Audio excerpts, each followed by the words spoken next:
if you put your heart and your passion to something, it doesn't really matter whether you studied this. We now run a global software startup. I neither have a business degree nor a software degree, and we seem to be doing well enough. So I think everyone I meet, I just want to encourage them, do what you believe in, and it will lead you the right path. Welcome to 20-Minute Leaders. Just sit back, relax, and learn from the leaders of today. It's a journey. Each one is different, unique, inspiring. Let's get started. This episode is powered by J Ventures, a community-driven VC fund in Silicon Valley in partnership with Leumitech, sponsored by Homeward Ventures, Hippo Insurance, Upwest Labs, Synergy Global, Hillel at Stanford, Leap, Birthright Excel, Serona Partners, and in media partnership with CTech. Welcome to 20-Minute Leaders. I'm really excited for this episode. Meet Dana von der Heide, the founder and chief commercial officer of Parcel, the leading delivery experience platform for businesses covering more than 800 logistics carriers worldwide. She leads the global go-to-market strategies and expansion efforts alongside the growth and commercial strategy within her company. The German-born entrepreneur and e-commerce logistics enthusiast worked in global strategy and regional business development roles for international logistics companies in Europe and Asia. Dana is a member of the distinguished eFounder Fellowship Program by Alibaba, a network of international entrepreneurs and business leaders passionate about driving digital transformation. She also co-hosts the logistics podcast series, The Logistics Tribe, and is an advisory board member of the German Logistics Association. Dana von der Heide, welcome to 20-Minute Leaders all the way from Germany. Thank you so much for being with me today. How are you? I'm very good, very good. Thank you so much for having me. It's a pleasure. I'm gonna have a lot of fun in these 20 minutes. You're running an incredible company, Parcel, dealing with one of the things that I struggle most with, deliveries, and everybody else, obviously, in the world. It's something that didn't really exist 50 years ago at scale, maybe milk and newspapers to our doorstep, but today we depend on it pretty much literally. I'm personally the belief that deliveries are going to be a root solution for some of the most strenuous problems around the world, accessibility to medicine, food, etc. But that's one day. And you're at the forefront of software with helping make it happen smoothly and effectively. And so, Dana, thank you so much for being with me today. I am really excited for this. Thanks. I'm excited too. Let's talk. Parcel, very quickly. What do you do and how do you deal with deliveries as a concept? Yeah, so Parcel, we're a software as a service company, but we realize there's so many parties out there that deal with the physical part of delivery. We see like the big brands like DHL, UPS, FedEx, but also a lot of small players. But the interesting thing is the more people that try to deliver something, and we need them because there was a silver lining of COVID, e-commerce is booming, the underlying parcel market is booming even more. The more providers we have in this space, and hopefully the more convenient they make the solution, the more there is a need to get transparency. So what we do here at Parcel is we work with brands, we work with marketplaces, but even the carriers to help them have full visibility on where their parcels are. And the most important part about this and the fun part about my job is that we can do it on a global level because we integrated 850 carriers. So no matter who you ship with, no matter where it's going, no matter what language, we aggregate it all, we standardize it, and we can tell anyone where the parcels are. And then you can unlock this data for a lot of additional use cases as well. Now, your personal entrance to this world didn't start from the startup. You actually worked in logistics and deliveries beforehand in places like DHL. And how did those experiences shape your understanding as to the domain and the problem that you're in right now?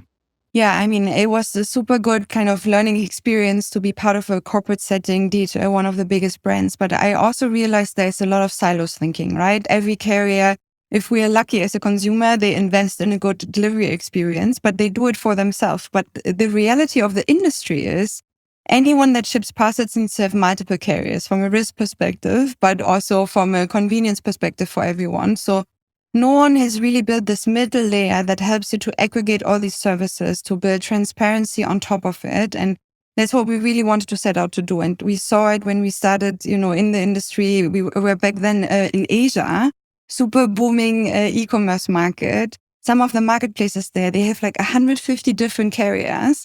but no one was able to create transparency for them. Everyone just had like, oh, I have my little transparency tracking platform solution, but that's not helping neither to the businesses that run it, but also not to the end consumers. So at the end, you're distilling it down to this idea of transparency and the ability for, so there's the logistics part of it, which is how do I get this package from point A to point B? But then there's just as an important question, how do I share this process with the end consumer that is looking to get valuable information as to where their package is, right? Yeah, exactly. And the key point here is transparency for transparency's sake is not going to get you anywhere, right? Like we have a fancy dashboard, well, what do you actually do with it? And that's why we build this data fundament as a company, but we make it visible in different use cases. Clients want intuitive delivery notification. Also, if something goes wrong. So we do all this white label, so they're also not confused by yet another brand communicating with them, but e-commerce merchants can build loyalty. We also embed it on the website, so you don't have to send it away. E-commerce people find that really great because they invest so much in targeting people to come to their website. Exactly. If you can keep them, that's helpful. But, on the opposite side, and I think this is often overlooked in the industry, is yes, we have end consumers, but how do we help businesses to make better decisions? If you're a head of logistics right now, you look at the quality, you look at the price, where a parcel can be delivered, but you never actually know how well the performance is of the carriers because you're lacking comparatively data. And that's what we do with Parcel Perform. So they basically are able to see, okay, what's the transit times? What's the issues? Then they are not stuck with basically Excel sheets that they report at the end of the month or customer service managers saying, oh yeah, we get so many complaints, but you're actually able to have the data and to then act on it. And we can immediately see if one trade lane is slower, if a carrier runs out of SLA compliance. So we really also want to enable these internal teams to make much better, smarter decisions and help them grow. Now you're talking about data over and over, right? I mean, it's a theme that's coming across here. Has data always been a core part of your thesis into your career and how the world works? You didn't start from engineering background or from a data science background necessarily. No, not at all. I'm the odd one out. I studied psychology and political science back then. I had very different plans for my life, but then I became a real logistics nerd. So I'm happy to admit that because I realized, similar to what you said in the beginning, right? Logistics is what makes the world go round. We all need it in so many different use cases. But, having everyone in silos and just doing their own thing is not good enough. So we really wanted to change the industry. And, one thing I learned on my personal development is if you put your heart and your passion to something, it doesn't really matter whether you studied this. We now run a global software startup. I neither have a business degree nor a software degree, and we seem to be doing well enough. So I think everyone I meet, I just want to encourage them, do what you believe in, and it will lead you the right path. But still, Dana, it can't be that easy. It can't be as easy as saying, let's just do it and make it work. I mean, you had to learn, the operation. You're understanding the magnitude of data in the world that you're in. It doesn't seem like such an easy thing to just grasp and say, okay, now I'm going to transition and do something that I've never done before. What was the process that you've sort of done yourself internally or in your own personal life that has allowed you to do what you're doing today? Yeah, that's a good question. And investors ask this a lot, right? What's our unfair advantage? Why do we know this better than others? We were quite fortunate. Arne, my co-founder, and I, when we started, we were already in a setting where we talked to a lot of merchants. So we had real access to a very concrete use case, right? We had like merchants in Asia that were shipping cross-border that were in a mess. They didn't know where stuff is. They invested so much money in customer service. So that was in a way our unfair advantage. We came from the industry. We knew how parcel tracking works from our industry experience. And I think the other thing is also to appreciate that you don't have to do it alone, right? I think the biggest task for a founder is to build the right team around you, find the right people. And in our case, we were super fortunate. We found our CTO very early on. He was our very first backend developer. It's now our CTO. We have more than 80 developers now working for us. We have our own machine learning team, I cannot say that I really understand everything in depth, but you find the experts around you that have a similar passion and then you solve it together. And I can see the excitement, exuding from the screen, as you're talking about this journey that you're on. What really is the most exciting piece for you now as the entrepreneur? Is it the problem that you're solving? Is it the logistics nerd that you're getting your hands dirty there? Is it running the company? What would it be? So I think for me, the biggest thing is all about impact, right? I feel like a lot of people are saying this, but I think we can make impact on two sides, right? On the one hand, we can really contribute to the e-commerce industry to be a lot more efficient, to make a lot smarter decisions that are based on data again. But like this is really a core belief. And we feel like everyone deserves a better delivery experience, but we can only enable this if they know everything they need to know, right? Whether it's the end consumers or the carriers or the marketplaces and all the internal stakeholders in a business. So that's definitely something, having that impact on a global scale, being able to work with all these merchants, no matter where they're shipping, that's something that really excites me. But the other element for me on a personal level is to also be able to run, a global team, to be their leader, motivate them. And, one of the things for me that challenged me in the beginning, and a lot of people challenged me on this. They said, hey, you care so much about diversity. If you start a logistics tech company, how are you going to do that actually? And I said, look, I think I want to set myself the target 50% female, and we will be as diverse as we can because it's not all about gender. And I mean, today we are way north of 150 people. We have 19 different nationalities and 18 different languages that we speak. And we have 50% female. So I Wow. think my personal mission is also show people, you can do it, and you can do it across all departments. It's not just my marketing and HR team, it's like my client facing key account management team, some of our developers. If you really put your mind to it, you can do it. But I think the one thing that's important for founders also is to appreciate everyone asks you to scale. If you want to scale your team very, very fast, then you often make a compromise. And we decided that the diversity angle is something that we will not compromise on. Same as like the passion that people need to have for our business. So sometimes we bring in people a little bit slower than we think we should, but at least we make sure we build the right culture and we stay true to what we really value the most for this business. And so and today it's more relevant than ever, as you're building a diversified team, and I'll add one more piece to the diversification, which we talked about right before the show, is this idea of, credibility coming in and sort of these tokens, like which university you attended and what you do before, not necessarily as the most concrete signs of your execution levels and what you'll be able to do.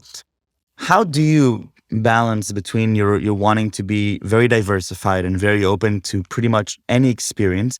Because that just essentially means that your funnel is now much larger. It means that you have a lot more work on your plate to really determine who is the right person, because you're not solely relying on the work of selectors before. How does that shift how you look at candidates, perhaps, versus how another traditional startup would? So yeah, a very important question. So first of all, we really invested in HR and recruiting. So we actually have multiple recruiters per office, if we can, to make sure that we can really give also candidates the time that they deserve to be part of this interview process. Because what we try not to do is to simply just look at the CV, right? If you come from a fancy uni or you studied exactly what you need to have for this role, in my experience, it's a little bit still the old school kind of mindset of a lot of corporates, right? You have to have your MBA, which is great, by the way. Everyone that does it, amazing. But there's a lot of other factors that are very important to this. And we look at people and we ask them, hey, why Parcel perform? I think that's one of the most important questions. And if we don't see the spark, or they don't even fully know what we're doing, then they're probably not the right fit for us. And it's a lot of investment. We have to spend a lot of time on this, but it really pays off. We're very proud of our team across all the offices, and it's big fun to work with them. So I'm hearing two key ideas that I'm taking with me here. One is this idea that you do need to make it a personalized process, and you need to give respect to the complexity of it, and I think that I'm taking that through the mentioning that you're trying to have multiple recruiters per office, right? So it sounds like it's not just a LinkedIn resume and then a few video calls and you're done. It seems that it is somewhat geographical, and there is this element of a person who's taking you through this process, which is often also more common to the larger companies who have these complex processes, which makes sense. But then there's also the side where you're talking about passion, you're talking about the spark and why they would want to join Parcel Perform, which you're saying maybe from a data-driven perspective is perhaps even a stronger indicator than what their past experiences are and what, fancy university they went to. It is the passion that they have for Parcel Perform, right? Yeah, exactly. And, I hope to be a living example of that. Nothing on my CV says I should be the founder, but we made it, right? And, we have a great team and it's actually possible. And the same holds for our team. Some people work for us for like over 5 years already, and we will forever be grateful and we will always value them. And we try to develop them in new directions to keep it interesting for them as well. And that's also something then companies need to appreciate that, before they look outside, you got to find a development path internally. Lots of stuff to learn there for everyone. But I think if you get it right, you have a very good fundament for your business growth.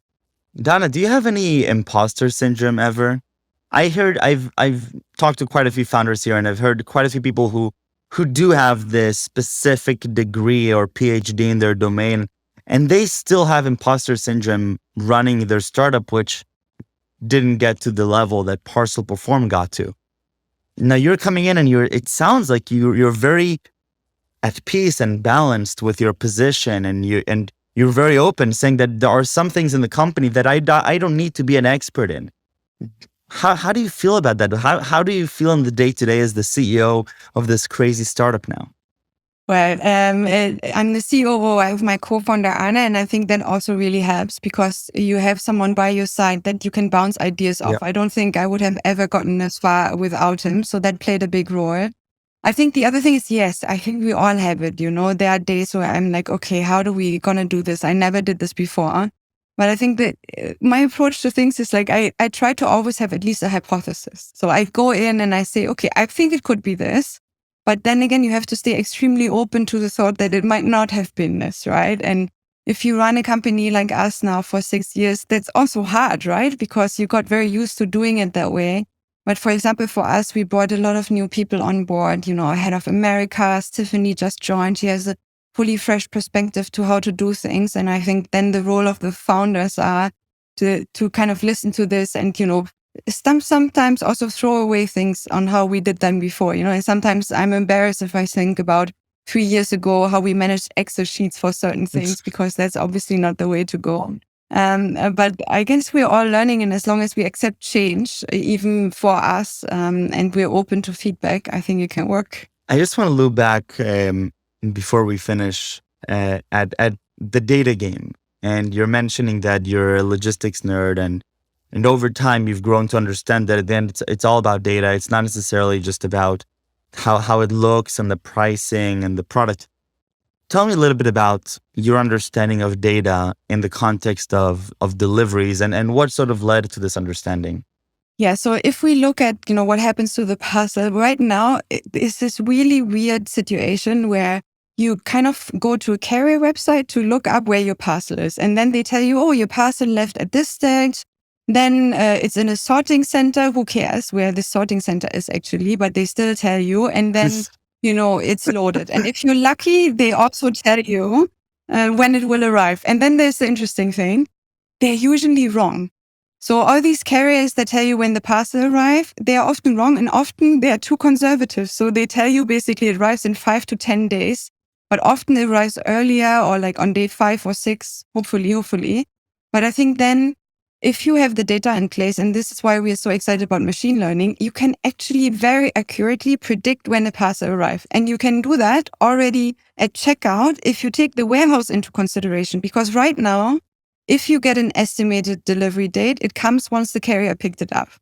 But like Amazon and other players have showed us, people want to know the stuff at checkout. Yes. So if you're really good with data, you can stop telling customers your parcel is in a sorting center, because frankly, we all don't care.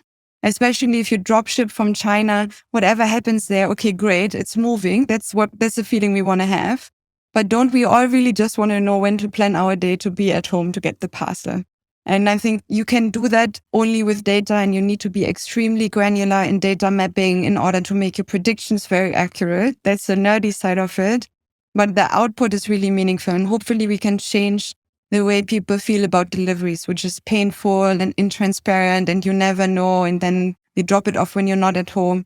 But I think with data and machine learning and some expertise, you are able to predict when a parcel arrives. And that gives convenience to everyone, that reduces your CO2 footprint and all that really good stuff. So even more reason for me at least, and for many of our customers to be excited about this. Dana, thank you so much for this time. Parcel Perform, such an awesome company, such an awesome problem. Your personal insights and your outlook to me is inspiring. And it sounds like more than anything, you're looking at it in such a balanced and healthy way. Team first, data-driven mentality. You're getting excited by the problem. You're excited by the logistics of it and the data and the impact that you're having later on. And you're doing it while proving and disproving a lot of assumptions that people make. And so I definitely gained a lot of inspiration from this conversation, and I think a lot of others will too. So thank you very, very much, and best of luck with Parcel Perform.